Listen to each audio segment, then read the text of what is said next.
Sabi nila, ang bawat umaga ay paalala na may bagong simula. Pero minsan sa isang simpleng pagbangon, may ngingiti sa'yo na parang kay tagal mo nang hinihintay. At doon nagsisimula ang kwentong hindi mo akalaing mahuhulog ka kahit hindi mo naman hinahanap. Ako si Sander, 24 anyos, isang graphic artist na mas masaya sa kape kaysa sa love life. Hindi ako bitter. Sanay lang ako sa tahimik na routine. Babangon, magtitimpla ng 3-in-1, magpaplansya ng polo at sabay takbo sa trabaho dahil lagi akong late. Pero nung Lunes na yon, may nag-iba. Kakatimpla ako pa lang ng kape sa pantry ng office nang may dumating na bagong muka. Nakasuot siya ng simpleng white shirt, naka-backpack, at may ngiting parang bagong luto na pancake. Malambot at nakakagutom tingnan. "Hi," sabi niya. Simple lang pero may lambing na parang tanghali na agad kahit 8:00 pa lang. "Ako nga pala si Ramil. Bagong hire," wika pa niya. Nag-angat ako ng tingin. Nagulat kasi ako eh. Hindi ako sanay na may kumakausap sa akin bago ko maubos yung kape ko. Sander," sagot ko sabay abot ng kamay kahit nanginginig pa. Dito ka rin sa department namin?" Wika ko pa. "Oo," sabi niya habang nagtitimpla rin ng kape, pero mas maayos yung timpla niya at mas mabango. At parang masarap siya. Yung kape niya.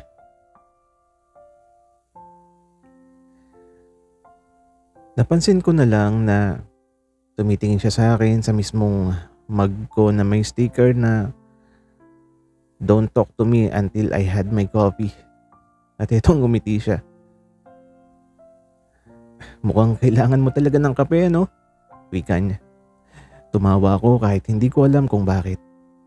At ang sabi ko, "Oo, pag wala nito, wala rin ako." "Good," sabi niya tapos ngumiti ulit. Di lagi na lang kitang titimplahan." Wika pa niya. At ayun, doon ako natahimik. Simula noon, literal na hindi na ako nauunang magtimpla ng kape. Pagpasok ko sa office, may nakapatong ng mug sa desk ko, mainit, mabango. Mas maayos kaysa sa ginagawa ko. At laging may maliit na sticky note. At ang nakasulat, "Para hindi ka antukin, ingat sa OT mo ha. Smile muna bago mag-layout." At ang pinakaunang kilig moment ko, unang beses, pagpasok ko, wala siyang sticky note. Akala ko nakalimutan niya, pero paglingon ko sa gilid, si Ramil nakasandal sa divider, may hawak na mug. At ang sabi niya, "Akala mo nakalimutan ko, no? Gusto ko lang sabay nating inumin ngayon." Wika niya. Ay, boom. Parang sinabuyan ako ng confetti na powdered by caffeine. At ito, one time, nag-overtime kami pareho. 3 a.m. na kaming umuwi, kaya nag-decide siya. "Sander, tara, almusal tayo bago umuwi. Treat ko." Magluluto daw siya sa kondo niya ng homemade fried rice. Medyo nag-aalangan ako pero gutom ako. Tapos ngumiti siya. Sino ba naman ang tatanggi sa mga ngiti niyang yun? Pagdating namin sa kanila, bagong gising pa yung vibe ng lugar. At habang kumakain kami ng pritong itlog at spam, bigla niyang sinabi, "Mas masarap palang kumain pag may kasabay." Kumunot yung noo ko. Sabi ko naman, ha? Hindi ka ba kumakain ng mag-isa? Hindi, pero iba pag ikaw. Ayun na naman. Kumakain lang naman kami. Pero parang may fireworks na pandesal.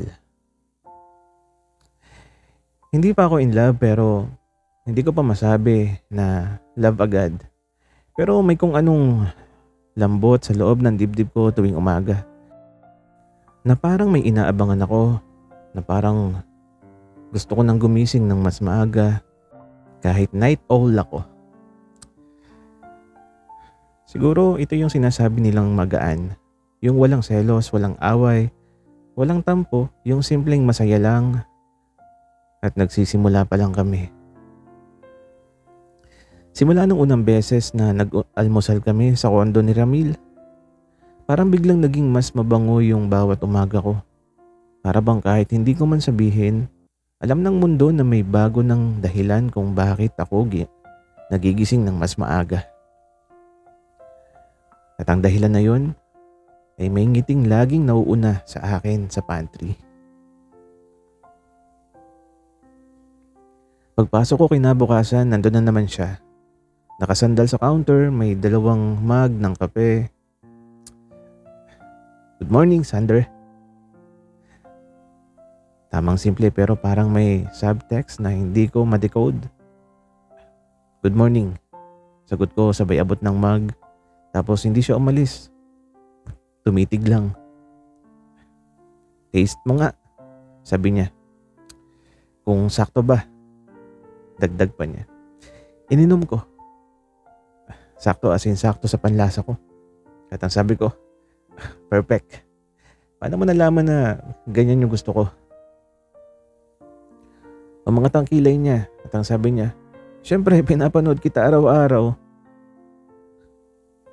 At eto, napaso ako. Sabi ko naman, ha? At eto, sabi niya, yung pagtitimpla mo ng kape, hindi yung iniisip mo ha. Pero kung gusto mo ring panoorin kita, edi, okay. Kaya sabi ko, uy, mayos ka. Wika ako tapos natatawa ako. Hindi ko alam kung nagbibiro siya o hindi, pero hindi ko rin alam kung bakit kinikilig ako. At ang lunch break, noong araw ding yun, sabay kaming lumabas para mag-lunch. Dati, hindi ako sumasabay sa kahit sino. Mas gusto ko dati yung kumakain sa cubicle habang nanonood ng anime. Pero nung araw na yun, parang automatic lang na tumayo ako at nung sinabi niyang, tara, sabay tayo. I found a place na masarap yung tapsilog. Ewan ko ba. Habang kumakain kami, napansin ko ang isang bagay. Si Ramil kapag kumakain parang bata. Yung tipong lagi niyang hinihipan yung pagkain kahit hindi naman mainit. At pag natatalsikan siya ng mantika, bigla siyang nagsasorry sa akin. Hindi sa mantika. At doon ko napansin na bagay sa kanya ang umaga. Yung liwanag, yung saya, yung tipong hindi mo gugustuhin palampasin. Bigla niya akong tinawag habang nasa harap ako ng taxi. Sander, mas gumaganda yung araw ko kapag kasama kita. Wika niya. Ayun. Kumain ako ng kanin para matakpan ng pamumula ko.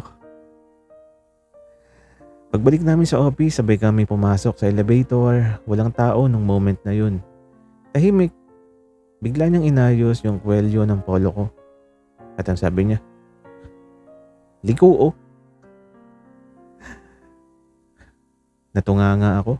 Masyadong malapit, masyadong something. Thanks. Sabi ko, sabay ko. Pero bago siya lumayo, may sinabi siyang nagpatigil sa mundo ko. Bagay sa'yo yung may nag-aayos sa'yo. Grabe, parang tumigil yung elevator kahit umaandar. That week naging routine na yung kape sa umaga, lunch break na parang date. Yung simpleng kwentuhan sa elevator, yung pag-uusap namin hanggang OT. At napansin ko, parang unti-unti akong hinuhubaran ng universe sa katahimikan ko. Pinalitan ng tawa, pinalitan ng kilig, pinalitan ng isang taong nagkaroon na ng kulay sa araw ko. Tinanong niya ako isang araw habang naglalakad kami papuntang bus stop. Sander, pwede ba kitang akayin mamaya para hindi ka mawala sa dami ng tao? Wika niya. Hindi naman ako bata. Wika ako. Sige na, para sure. Sagot niya. Bigla niyang hinawakan yung strap ng bag ko na parang nakahawak sa akin. At ayun, paano ka ba hindi kikiligin? Di ko alam kung paano nangyari pero isang araw, nagising na lang akong hindi na lang ako excited sa kape, kundi excited sa taong naghahanda nito para sa akin. Si Ramil. Hindi ko rin alam kung paano ako napunta sa moment na yon. Yung moment na parang ang ikli ng hininga ko kapag ngumingiti siya. Yung tipong kahit simpleng good morning, parang may kasamang paunang I love you na pasimple lang. Pero hindi ko pa alam that day na may mangyayaring mas malakas pa sa kape. Maaga ako dumating sa office. Hindi ko alam kung bakit. Siguro may hinihintay pero pagpasok ko sa pantry, wala siya. Walang Ramil. Walang dalawang mug, walang sticky note. At doon ko na-realize kung gaano kabigat pala ang umagang wala siya. Pero after a few minutes, biglang bumukas yung pinto. Merong hinihingal at pawis na pawis at halatang tumakbo. Sander, sorry na-late ako. Nag-bake kasi ako eh. Wika niya. Nag-bake? Tanong ko naman. At eto ngumiti siya, yung ngiting alam mong may dramatikong mangyayari. Inilapag niya ang isang maliit na container at pagbukas ko, homemade muffins. Tapos may maliit na papel. Good morning, Sander. Sana maging masarap ang araw mo tulad ng pagtingin ko sa'yo. Napatingin ako sa kanya. Nakasandal siya sa counter, hawak yung mug niya pero nag-aalangan. Ramil, huwag mong basahin ng malakas ha. Sabi niya na halos matapilok sa hiya.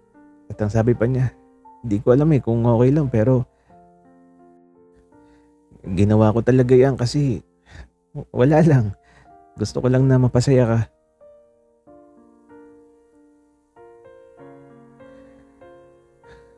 Nung lunch break, hindi siya kumain agad kasi sabi niya, tara sa rooftop. Gusto ko lang huminga.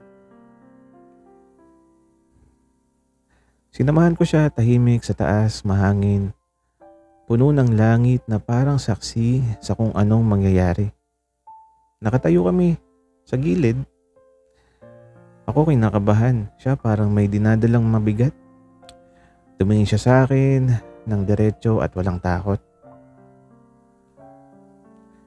Sander, pwede ba kitang tanungin nang hindi ka tatakbo? Wika niya. Umangat ang kilay ko. At ang sabi ko, tatanggapin ko yan. Depende sa tanong. At ito tumawa siya pero may halong kaba. Tapos bigla siyang huminga ng malalim. At ang sabi niya, bakit parang hinahanap kita araw-araw? Napatingin ako.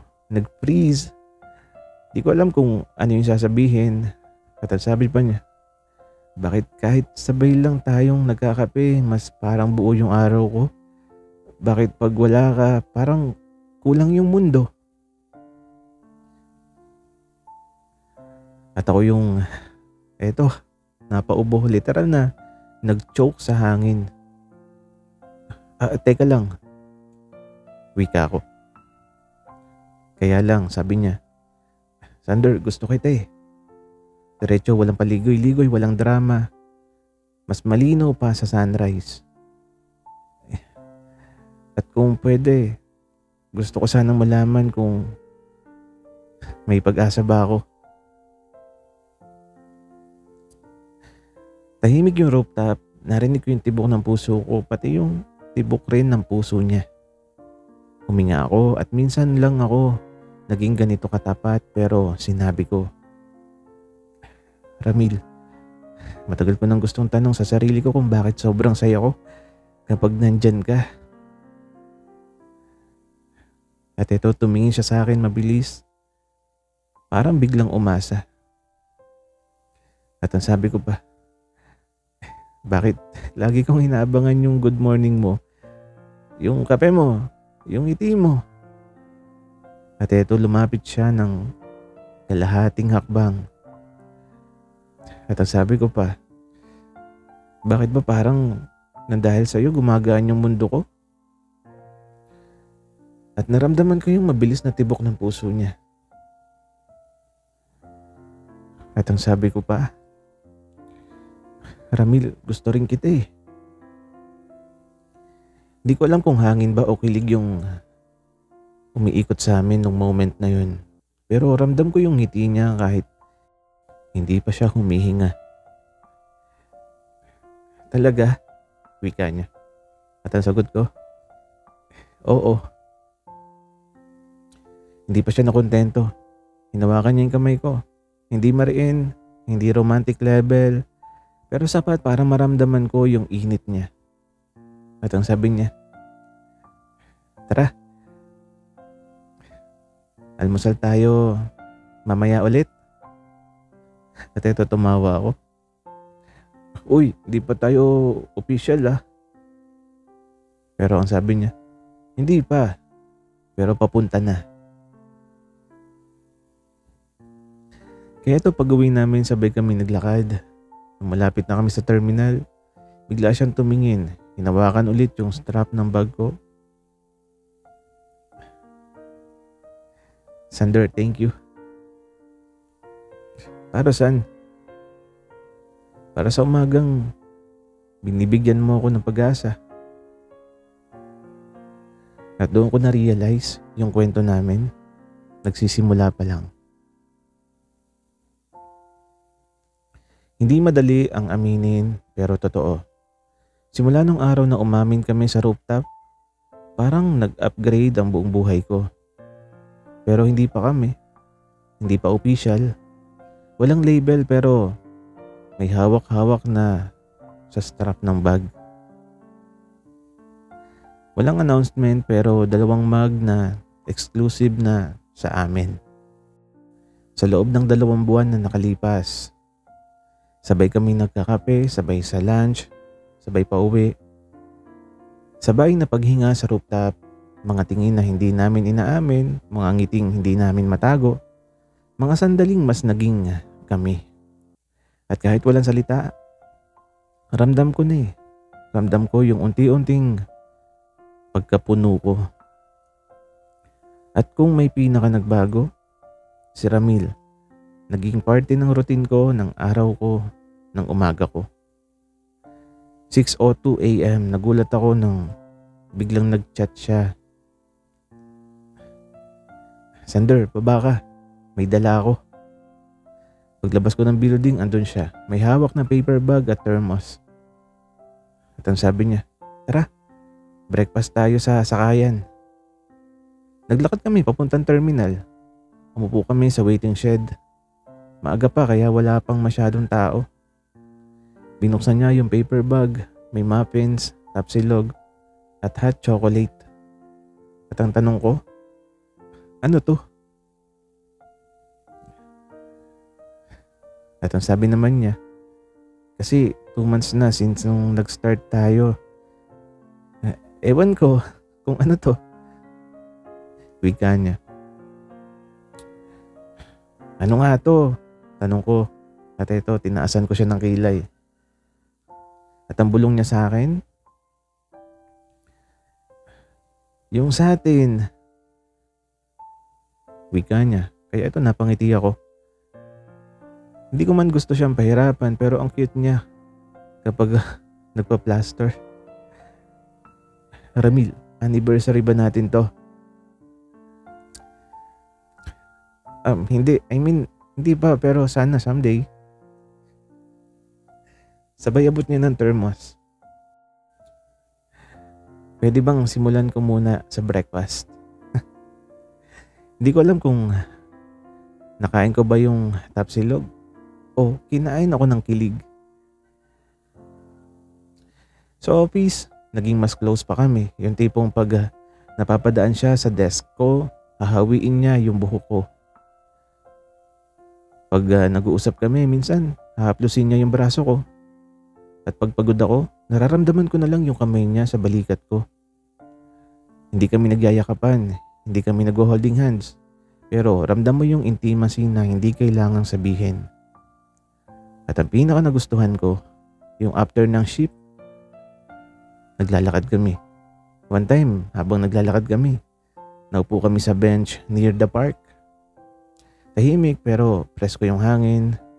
Tapos bigla niyang sinabi, "Sander, masaya ka ba sa akin?" At eto tumango ako. Sabi ko naman, "Oo naman." Hindi ka ba nakukulangan?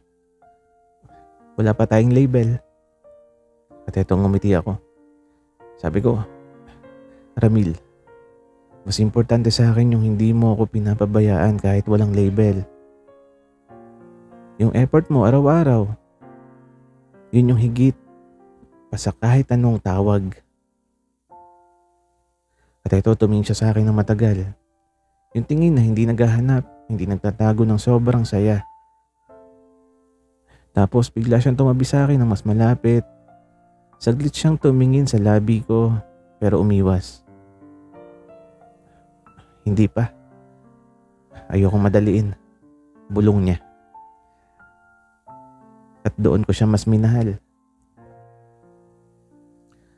Isang hapon, inabot niya sa akin ng isang maliit na kahon. "Para sa'yo." Ano to? Keychain. Kaya ito pagbukas ko, maliit na keychain na ng dalawang mug na magkatabi. Para tandem. Kahit saan ka magpunta, wika niya. Di ko alam kung anong gagawin ko eh. Di ko man sinabi pero parang gusto kong yakapin siya. At ang sabi ko, "Cute. Pero bakit mug?" Para ma-remind ka na sa akin ka lang iinom ng kape. Wika niya. At ayun, tinago ko agad yung mukha ko kasi nagiinit. At ito, sa kondo niya, isang gabi, nag-OT kami. Sabi niya, "Sander, dito ka na magpahinga. Pagod ka na." Hindi ako nagdalawang isip. Binigyan niya ako ng extra shirt niya. Grabe ang bango. Yung tipo ng amoy na gusto mong iuwi. At habang nagluluto siya ng ramen, nagsalita siya bigla. "Sander, kung sakaling magka-label tayo one day, gusto kong sa umaga ko sasabihin yun." Bakit umaga?" Tanong ko. "Para siguradong magiging maganda yung araw mo buong buhay." Wika niya. Ayun na naman. Yung kilig na parang gusto mong ibalot sa kumot. Pauwi na ako. At eto, sabay kami tulad ng palagi. Pagdating ko sa harap ng apartment ko, tumigil siya. Hindi niya hinawakan yung strap ng bag ko ngayon. Kasi mismo sa braso ko, yung hinahawakan niya. "Sander," wika niya. Tapos ito tumingin ako. At ang sabi pa niya, "May hinihintay ka pa ba?" "Ha? Anong hinihintay?" Wika ako. "Hinihintay mo ba ako na sabihin yung next step?" Wika naman niya. Hindi ko sinagot. Simple lang. Isang mahinang ngiti na nagsasabing oo. Tumango siya at ngumiti at dahan-dahang binitiwan yung braso ko. Konting panahon pa. At eto umalis siya. At ako, nakatayo lang doon, hawak yung braso kong parang may naiwan na init. Makalipas ang ilang buwan mula nung rooftop confession, naramdaman ko na rin na unti-unti nang nagiging opisyal yung relasyon namin ni Ramil. Pero may sariling space. Walang pressure, walang drama. At isang umaga, bumaba kami sa pantry. Inaabangan yung mug ko. Pero sa halip na kape, may maliit na breakfast bento na may sticker note. Sandor, breakfast mo. Tandem tayo sa lunch break. Tinitigan ko siya sa gilid na nakasandal sa counter na may ngiti. Ramil, ang aga-aga mong maghandog ng sorpresa. Wika ako. Gusto ko lang siguro na maganda yung umaga mo. Sagot niya, simple pero may halong lambing. Hindi ko na napigilan. Nilapitan ko siya at hinawakan ng braso niya. At etong ngumiti siya. Parang alam na niya na magiging masaya yung araw ko. Pagdating ng lunch break, naglakad kami patungo sa aming paboritong Tapsilog place. Habang kumakain, tiningnan ko siya at tinanong, Ramil, ready ka na ba? Maging opisyal sa mundo? Tumingin siya sa akin. Ngumiti. Matagal na kitang hinihintay na tanungin yan. Hindi ko na kinaya. Nilapitan ko siya at halik sa pisngi. Kahit simpleng pisngi lang, ramdam ko yung kilig na parang fireworks. Sander, masarap pala kapag alam mong ako lang yun sa'yo. Grabe. Opisyal. Kahit hindi niya sinabi sa mundo, para sa amin sapat na. After work, nagpasya kaming sabay kumain sa kondo niya. Simpleng ramen at gatas pero habang kumakain, tinitingnan ko siya at sinabi, Ramil, alam mo ba, masarap pala ang umaga kapag kasama ka. At ang gabi, mas masarap rin. At eto ngumiti siya tumango at inabot yung kamay niya sa akin. Parang simpleng hawak lang pero sapat para maramdaman ko na siya na talaga. Sander, ikaw rin. Yung mga salitang yun, para bang lumipad sa puso ko. Makalipas ang ilang linggo habang naglalakad kami sa park, huminto siya sa ilalim ng puno. Tinitigan yung mata ko. Sander, hindi ko alam kung paano ko sasabihin eh. Pero gusto ko lang na malaman mo. Kahit simpleng araw lang to. Kahit walang label noon. Yung saya ko sa'yo ay totoo. Parang kape sa umaga. Di mo alam kung gaano kasarap pero kapag natikman mo, ayaw mong mawala. Wika niya. Kaya eto ngumiti ako at naramdaman ko na sa wakas ang umaga namin ay kanya na at akin lang at kami na. Sabi nila may mga umagang hindi mo akalaing babangon ka ng may ngiti. At may mga umagang dumarating na may kasamang taong gagawin ng bawat araw mo na mas maliwanag, mas masarap at mas mahalaga. At minsan sa isang simpleng kape at ngiti, doon mo malalaman na ang kwento mo ay hindi lang simula, kundi simula ng lahat ng tamang umaga. Sabi nila, hindi mo kailangan ng perfectong umaga para maging masaya. Minsan sapat na yung tamang tao sa tabi mo. Ang tamang ngiti sa mukha mo at ang tamang kape sa umaga. At kapag nahanap mo na ang lahat ng yon, bawat araw ay parang walang hanggan. Isang umagang gusto mong balikan. Palagi. Simula nung naging opisyal kami ni Ramil, bawat umaga ay may ngiti, bawat kape ay may lambing, bawat salita ay may kilig. Walang drama, walang tampuhan, walang selos, simple lang pero masarap. Isang araw habang sabay kami nagluluto ng breakfast sa kondo niya, biglang tinutok niya yung spatula sa akin. Sander, sabi niya sabay kindat. Alam mo ba mas masarap ang itlog kapag ikaw yung kasama ko habang niluluto? At ang sabi ko naman na napapangiti. Ramil, hindi lang itlog. Pati araw ko masarap kapag kasama ka. At sa simpleng sandaling yun, tumigil ang mundo na para lang sa amin. Pagkatapos ng almusal, naglakad kami palabas ng kondo, tahimik pero punong-puno ng saya. At ang sabi niya, tara, coffee. At ang sagot ko, pwede. At ito, naglakad kami patungo sa maliit na coffee shop malapit sa park. Habang naghihintay ng order, hawak-hawak namin ng kamay ng isa't isa. Walang pressure, walang rush. Parang sinasabi ng bawat sandali na ito na, perfect na.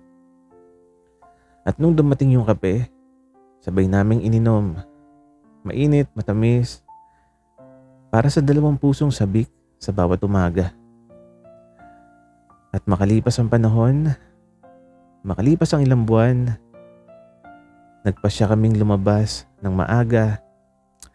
Naglakad kami sa tabing dagat. Araw-araw, parang eksaktong-sakto sa mood. At ang sabi niya habang tinatanaw ang horizon, Sander, ang saya ko na kahit simple lang yung umaga. Basta kasama kita. At ang sagot ko naman habang hawak yung kamay niya, Ramil, ang saya ko rin. At gusto kong lagi kang kasama sa bawat umaga ko. At dito dahan-dahan hinawakan niya yung mukha ko. Nilapitan niya. At hinalikan ako sa labi na parang fireworks sa puso ko. Parang buong mundo nakapoas para sa amin. At sa bawat umaga na lumilipas, natutunan namin na ang tunay na tamis ng buhay ay hindi nasusukat sa ganda ng araw kundi sa ngiti at pagmamahal ng taong nahanap mo sa tabi mo. At sa bawat sip-sip ng kape, sa bawat pagngiti, sa bawat simpleng halik, natutunan namin ang kwento namin ay hindi lang simula, kundi walang katapusang umaga. Sana'y nagustuhan niyo ang aming kwento. Maraming salamat sa inyong pakikinig.